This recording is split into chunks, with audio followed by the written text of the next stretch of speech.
So it's not, if you're having kids that are bickering, it's not, oh, I missed the memo or page 2 was missing from my instruction manual, or I somehow don't know the secret that all the other moms know, because this is something that we all deal with from time to time and in different phases and seasons of parenting.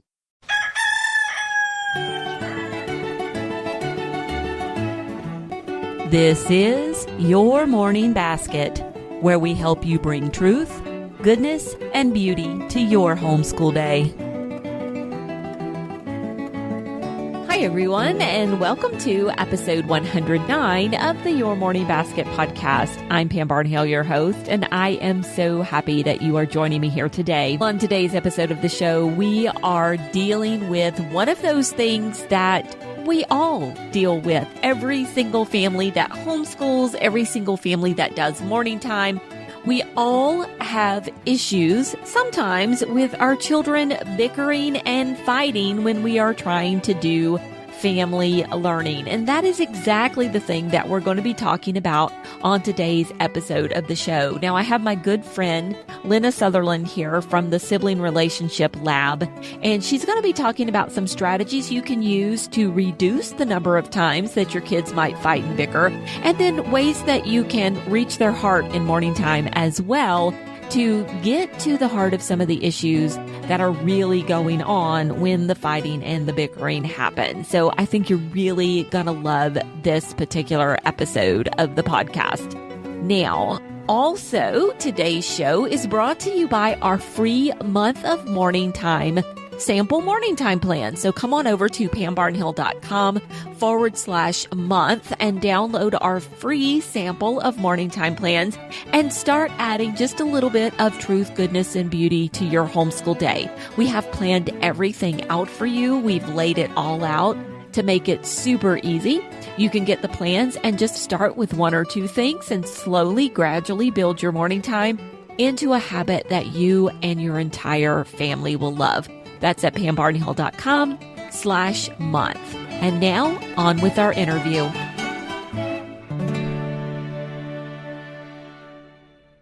Lynna Sutherland is a mother of 8 always homeschooled kiddos. She loves encouraging moms in the freedom of homeschooling and the blessings of gospel-centered relationship building. Lynna writes at SiblingRelationshiplab.com and is the host of the Sibling Relationship podcast. Lynna, welcome to the show. Hey, thanks for having me, Pam. It's good to be here. I am so glad that you are here because I need help with the topic that we're talking about today. Not just because people ask me about it, because we need help in my family too.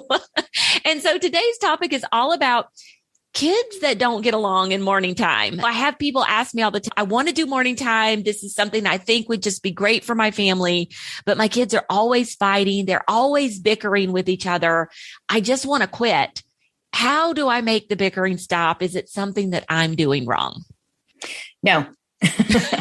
Kids are human beings, right? So they're going to have their own struggles just like we do. And one of the things I was thinking about as I was getting ready to come on here is how frustrating it can be when you're trying to do morning time and they're fighting. In our minds, morning time is we're just going to soak in the true and the good and the beautiful. And it's just going to be like this sunlight catalog moment in our homeschool. And we will just, begin our day so inspired with all these things. And so to have that be a time of tension and people are fighting everything can be super discouraging. I'm glad you mentioned that you have that struggle. I've definitely had that struggle. So I think first thing is to remember that this is pretty typical. Even I'm sure the moms in the sunlight catalog, their kids fight with each other. So it's not, if you're having kids that are bickering, it's not, oh, I missed the memo or page 2 was missing from my instruction manual, or I somehow don't know the secret that all the other moms know, because this is something that we all deal with from time to time and in different phases and seasons of parenting.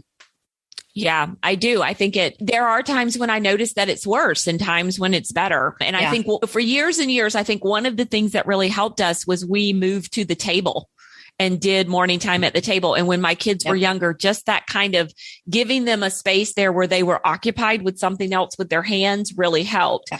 Now that they're surly teenagers, they don't necessarily want to be sitting there doing something with their hands. And so I think we fall into the idle hands or the devil's workshop kind of area.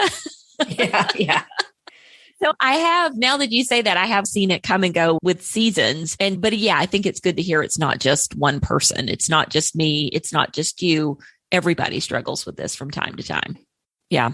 Okay. So is it bad? What can we do about this?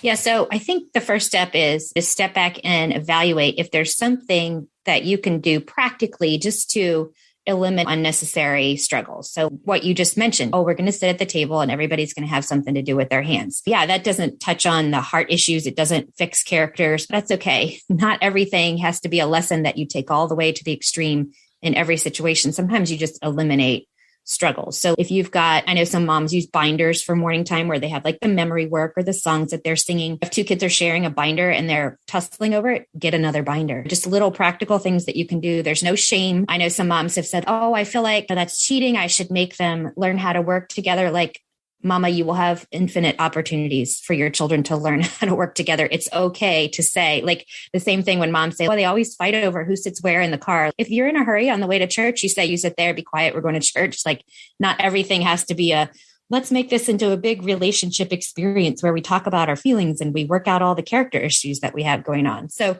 if you can eliminate little things like that, another one that I've noticed, and this might be relevant, especially as you said, if you've got older kids, we got to the place where people's bodies were different. So they were sleeping and waking up at different times. So my kids range in age from 16 to 4, right? So the little ones are up at 6 and ready to run a marathon. And the 16 and 15-year-olds would like to sleep until noon.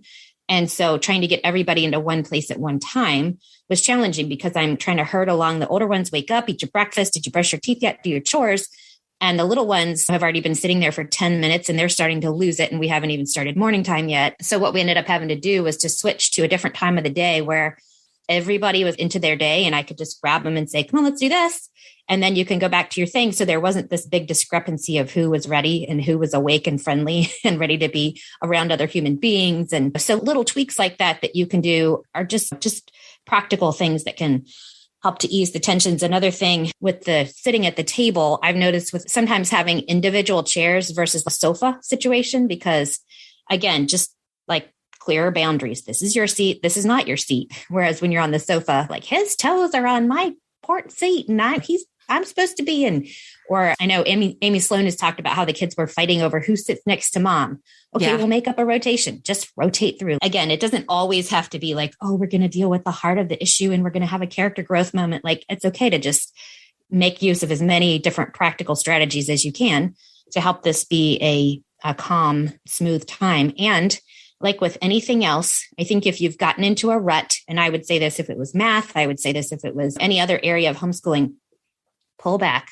Do as much as you can do successfully. So even if that means you have a 5-minute morning time, right? We're all going to get together. We're all going to say the Lord's Prayer, and then we're going to sing this song that we all like. Hooray. What a lovely morning time. Have a nice day, guys. And that's not to say you have to stay there forever.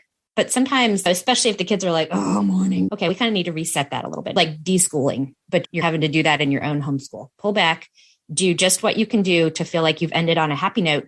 Send everybody on their way. Like what Sarah Mackenzie says with reading books, stop at the end of the chapter. If they want more, good. Don't read anymore. Tell them like, now you're looking forward to it for tomorrow. You have to come back tomorrow for the rest. So yeah, those are some kind of the practical strategies you can. I love that. I love the always leave them wanting more. It's so important. And then I love that you're like, it's okay. It's okay to focus on the practical. We don't have to always be changing hearts here. Sometimes we just need to get through our day and that's completely okay. And then you mentioned, the going to church. That made me think about a couple of years ago, my kids we would be going to music lessons and it was always a thing. It was always a thing of who's going to go first. I had 2 kids doing music lessons and it was always who's going to go first and who's going to go second. And we tried to do a rotation. Now I realized music lessons is not sitting next to mom, but we were trying to do a rotation. And finally I just got tired of the rotation. It was a constant. I did it first last time. I did it. And I just said, you go first every week. And that's just the way it is.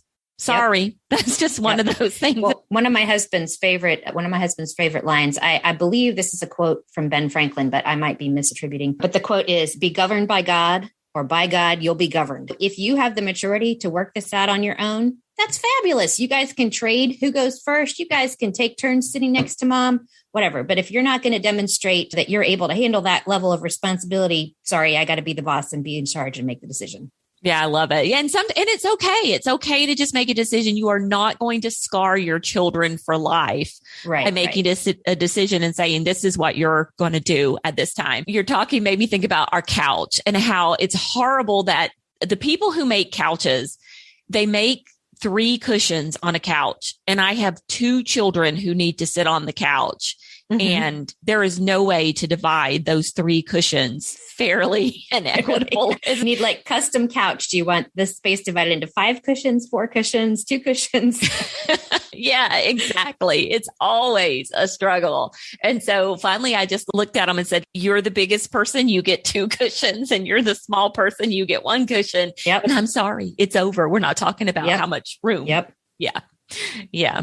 I love that. Okay. So other than our practical issues, what if we're doing our morning time and all of a sudden, like tensions start to escalate? And as the mom, I'm sure this would never happen with anybody else other than me. But as the mom, I feel myself getting all tense inside, and maybe dragon yelling mom is about to come out. Or maybe even I'm fairly calm and I need to calm a kid. What are some things that we can do?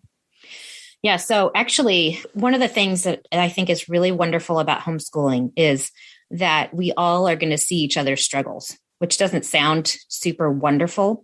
But one of the things I've talked to moms a lot about before is, what do I do if I have this one kid who has this struggle?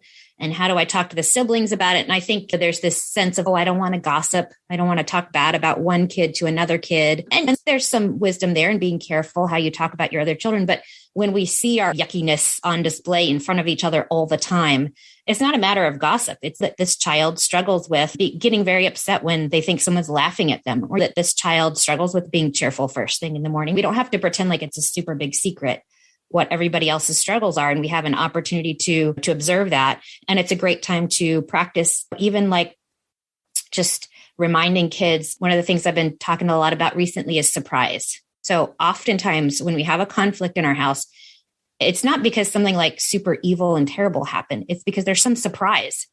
I thought I was going to sit in that chair today, but someone else is there. It's just, you're caught off guard. And so then you have these emotions that kind of erupt because you're like, oh, I didn't know that person was going to sit there. I didn't know that we have to do this in morning time today. I thought we were going to do something else, or whatever. Those emotions can come up. And so they tell you, if you're angry, count to 10 before you say anything. That's a really good strategy to use when someone else is upset too. So this child is just sitting in a chair. Someone else walks in, discovers that they're in the chair they thought they were going to get for morning time, and they react.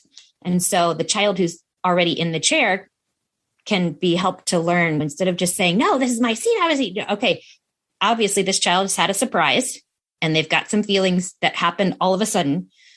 Just give it a second. Might need to calm down for a moment. And you can also encourage with the other children, like, okay, so we've got some big feelings. What do we do with when we've got big feelings? We can count backwards from 10. We can breathe, have the kids do something with their hands, fold your hands, and then move your fingers one at a time. Just something that kind of gives them a chance, something else to focus on so that they can cool down for a minute.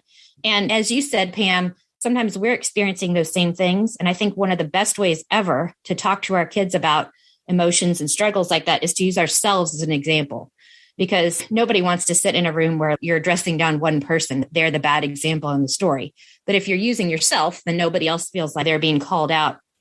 And it helps them to remember that struggling with feelings or being kind to somebody when they're not doing what you wish they would do is not something that like you stop struggling with because you turn 18 or because you're a grown-up sized body or something. Like, we all are continuing to struggle with this. This is normal. This is growing in this world. This is learning to live in love with other people who are human and sinful, just like we are. Yeah. Yeah. Okay. So some really great strategies there I want to unpack. I love the fact of, like you said, describe it. You said the reason the person gets upset is because it's a surprise to them. Mm-hmm. And I think that's a great way to describe it to other kids, because they've all felt that way. They've all been in that spot where they didn't really intend to be upset this morning. They just came downstairs and somebody else was drinking out of the blue cup, and they had been wanting, or somebody ate the last of the Honey Nut Cheerios and they had really been wanting Honey Nut Cheerios for breakfast. And so now they're surprised by it. And I think that's something that everyone can relate to. But I also love the idea that if it's the other person who's surprised and upset, you count backwards from 10, because that's often what happens in my house. Is it's the one person who gets upset, and then they fall like dominoes. Mm-hmm. Everybody gets upset. Yep. If you can stop and think about counting to 10 before you get, and just, hey, that other person was surprised, so let me just step back for a minute. I think it could really be helpful in cutting the tension. Actually, as a mom, I'm thinking, oh yeah. Totally. Let me count. I know. And it's definitely my MO that I have to fight against. When I see a child being angry like that, I want to step in. No, this is not how you respond. And if I had just given 10 seconds, they might have been able to come to that conclusion themselves. They might have just been able to cool down a minute and go, oh, okay, that person wasn't really doing anything malicious or intentionally unkind. It just happened. Circumstances worked out such that I didn't get the thing I thought I was going to have. Yeah. I had one come up to me the other day and apologize for being grumpy at the beginning of morning time. So this was at the end of morning time, and they came up at the end and apologized for being grumpy at the beginning. And I'm like, wow. And the reasoning was, I'm sorry. I wasn't able to go to sleep last night. And that's not how it started. It didn't start with this explanation of, my teenage body is so out of sorts, I wasn't able to fall asleep. It started as really grumpy, talking back kind of stuff like that. But it ended with, I'm sorry that I was like that. And so we do eventually get there. Yeah. And I think that's ideally what you want in the long run, because even if you can, with the eyes of a mom, look and go, I know exactly what's going on here. They didn't sleep well last night. Now they're taking it out on their siblings. Like, I could explain this to them A to Z, and I could show them exactly where they went wrong and what choices they made and blah, blah, blah. But if they don't see it, then they often just wind up feeling like picked on or like you're being unfair to them. And so if they come to the place where they can see for themselves, oh yeah, this is the connection and this is how I handled it. Yeah. What do you do? Like, you're passionate about morning time and it's really important to you. And it seems every time you try it, it's just not worth it. Should you keep trying? And I think this is the same with anything else in homeschooling. We hear about something and we think, yes, this is good. This is important. I really want to do this in my homeschool. And then you have to put boots on the ground. So what is that going to look like? What am I going to include? How am I going to? And then we get down the road where morning time is now this thing. It's these 6 activities and we do this. And we get so focused on doing those things that we forget the why. Why did we originally start this? What was our original goal? And if your goal is, I really want my children, I don't want homeschooling to be about them just checking boxes and getting the next lesson done and finishing the 3rd grade book and whatever. I want them to love learning. Then, if morning time truly is making them hate learning, then I think you need to step back from it if you're impeding your original goals. But I think oftentimes what's happening is it's not morning time itself that's making them hate learning. We've just gotten stuck in a rut of something. We need to change things up a little bit. But what really helps us, because, again, you think, A, I really want my children to love learning and to observe the true and the good and the beautiful. What is that going to look like? B, it's going to look like we do these things. Well, C, those things we're getting into a lot of conflict and people are unhappy. And instead of going back to A, I want them to enjoy these things, to appreciate beauty and truth and goodness. How do I do that? We go back to B. Like, I have to make B work. Instead of saying my original goal was this. Is there just a different way to do that right now? Oh, so. I like that. Yeah, I like that a lot. Okay. So a little bit off script here. I'm going to throw something at you because this happens sometimes. What happens if morning time is great for 90% of the family and there's just the one kid? Yeah. And I think actually, I was going to say, a lot of times that's what's happening. And we can, as moms, we can be like, oh, morning time is awful.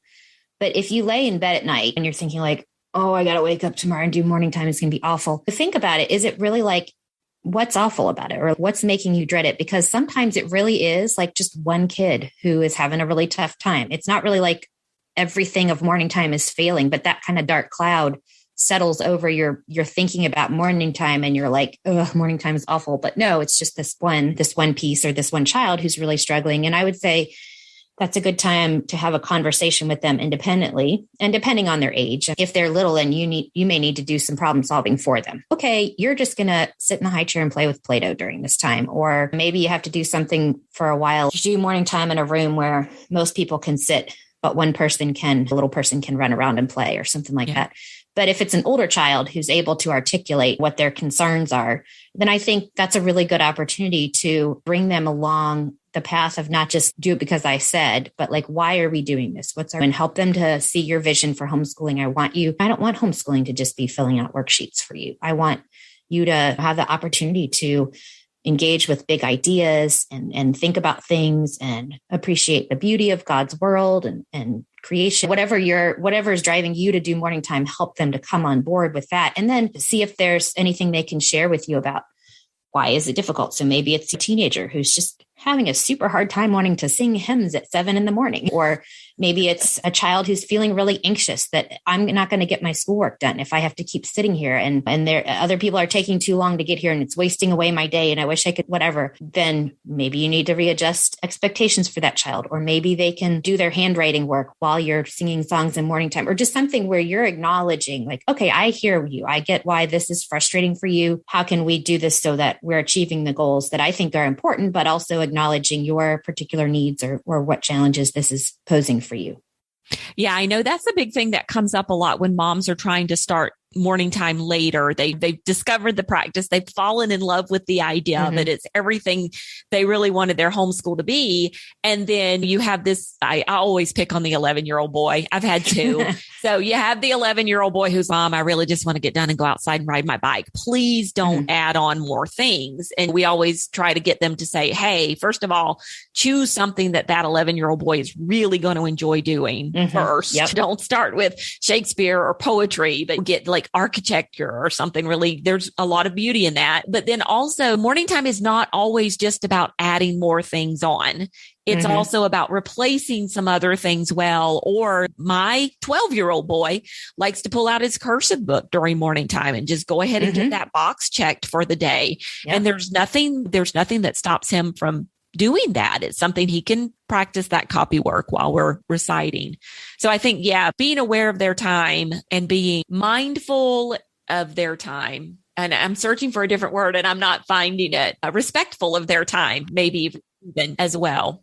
So we've talked a lot about kind of these coping strategies for morning time, but let's talk about morning time as an opportunity for really fostering some of these sibling relationships, because I like to say all the time, morning time is about relationship. That's a large part of why we come together and learn as a family, because we do have these wonderful jokes. As much as we fight, okay, they fight. I don't fight. As much as they fight, there are still some great laughs that come out of morning time and some wonderful discussions and shared stories and just things I wouldn't trade for the world. That's what makes it worth it for me to do it. If we're going to get there, can we use morning time as a way to like shore up some of these sibling relationships that need to be nurtured, and how?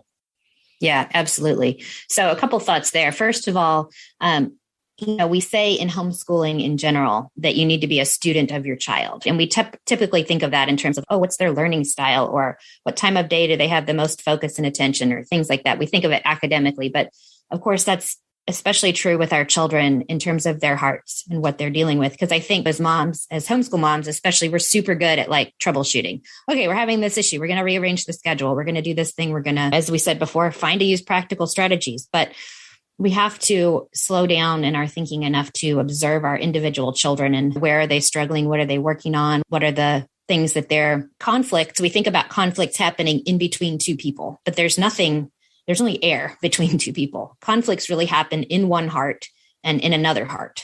And if we're really going to get to the bottom of the conflict, or especially if there's like a repetitive conflict that's coming up over and over again, like we see these two kids are always fighting about this thing, then going back to what's going on in this heart and what's going on in that heart, and helping them to understand that. And it might not be something that you talk about with them in morning time, but again, like you're all there together as a family.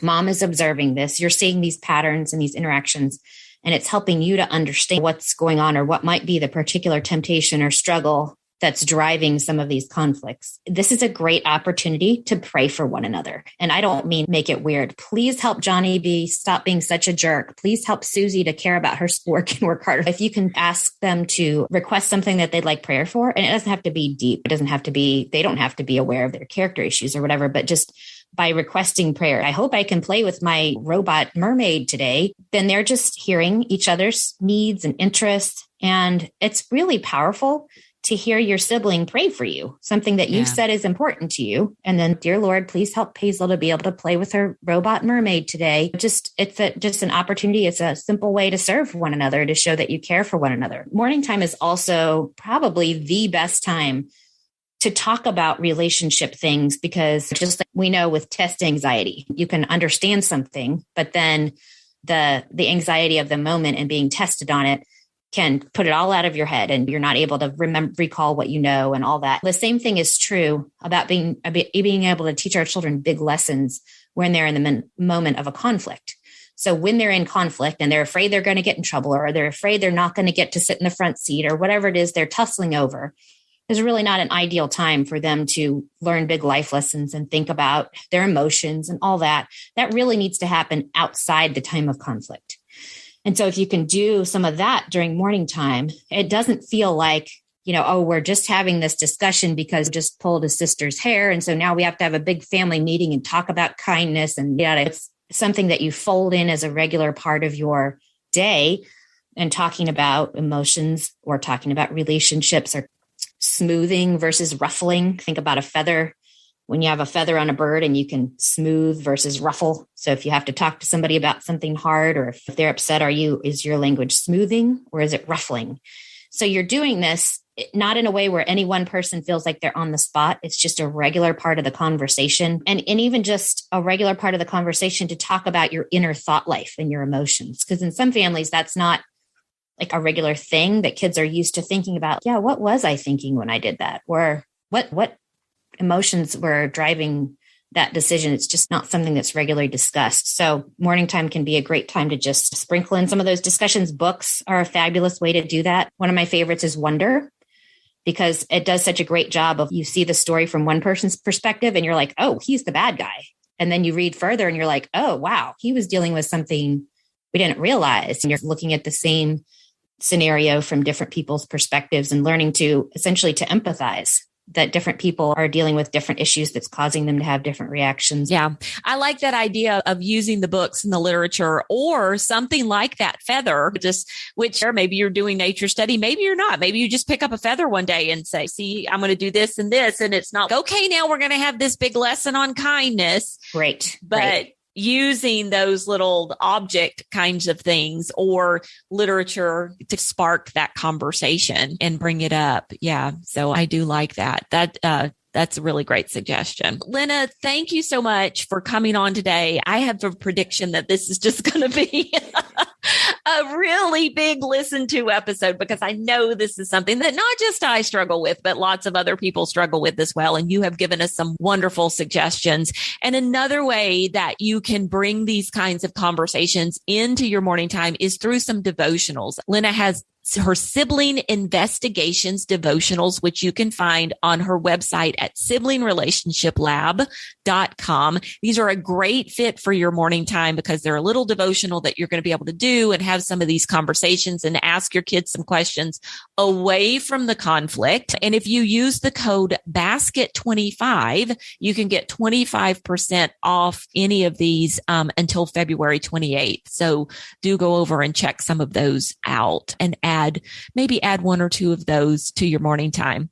So it's good to know I'm not alone. Thank you for coming today. Yeah, definitely not alone. Everything I've shared here today is right out of the trenches, right? Like, how do I have all these thoughts? These are things I'm dealing with in my homeschool every day and scratching my head. And what should I do about this? Awesome. Thanks for having me. And there you have it. Now, if you would like links to any of the resources that Lynna and I chatted about today, you can find them on the show notes for this episode of the podcast. That's at pambarnhill.com/YMB109. And also over there, you can find a link to our month of morning time sample plans that you can download absolutely free. I will be back again in a couple of weeks with another great homeschooling interview. I hope you join us. Until then, keep on seeking truth, goodness, and beauty in your homeschool day.